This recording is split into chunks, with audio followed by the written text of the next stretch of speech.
Mēs nebūsim draudzenes, ja. Mēs nebūsim draudzenes, ja tu bez atļaujas ēd manu ēdienu. Mēs nebūsim draudzenes, ja par mani atceries tikai tad, kad tev kaut ko no manis vajag. Bet paralēli, kamēr esmu šo stāstu, es sev laminēšu uzacis.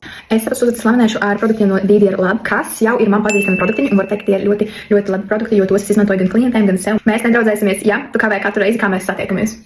Es attīru savas uzacis ar putuņām.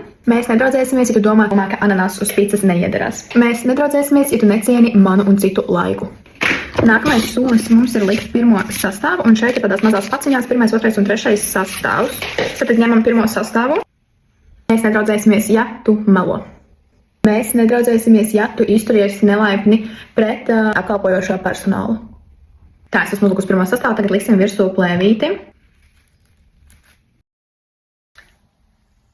Man ļoti patīk šie DDR Lab uzacu laminēšanas sastāvi, jo tie nav ilgi jātur, aptuveni 7 minūtes, un tad jāņem nost. Mēs nedraudzēsimies, ja tu sūdzies par lietām čīksti un tā tālāk, bet neko negribi darīt lietas labā. Mēs nedraudzēsimies, ja tu stalko manas storijus, bet nesako man. Un varam ņemt nost pirmo sastāvu. Svarīgi ir viņu nepārturēt pārāk ilgi, jo tad uzacis vienkārši var sadegt. Es parasti noņemu tikai ar parastajām batītēm. Šādi te.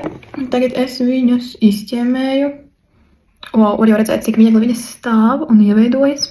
Liksim arī otro sastāvu, kas tad uzacis nostiprinās un atkal pabaros. Jo šobrīd mums ir matiņš pilnībā iztukšos, lai viņš varētu iegūt to savu vēlamo formu pēc tam. Mēs nedraudzēsimies, ja tu kino runā un komentē katru ainu. Un tagad liksim otro sastāvu.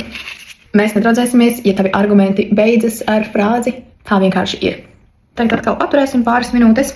Mēs nedraudzēsimies, ja tu necieni robežas. Un parasti tikmēr, kamēr otrais sastāvs ir uzlikts, es jau sajaucu krāsu.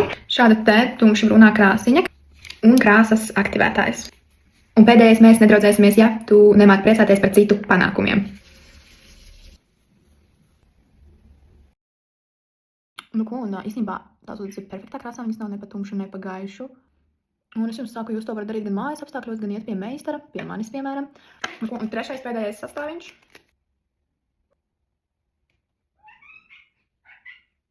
Un tad vēl viņiem ir pieejama šāda te uzacu eļļiņa, ko ir ieteicams lietot 1-2 dienā, lai laminēšanas rezultāts turētos ilgāk, lai jūsu uzacis būtu pabarotas, mitrinātas un vienkārši iztītos labāk. Jā, tad to vienkārši es nedaudz. Nu ko, un šis ir pēc rezultāts. Man liekas, ļoti, ļoti dabīgi, skaisti un uzreiz sejai tāds lifting efekts, jo tā kā tie matiņi ir pacelti uz augšu, tad tāds dabīgs pacēlums sejai veidojas.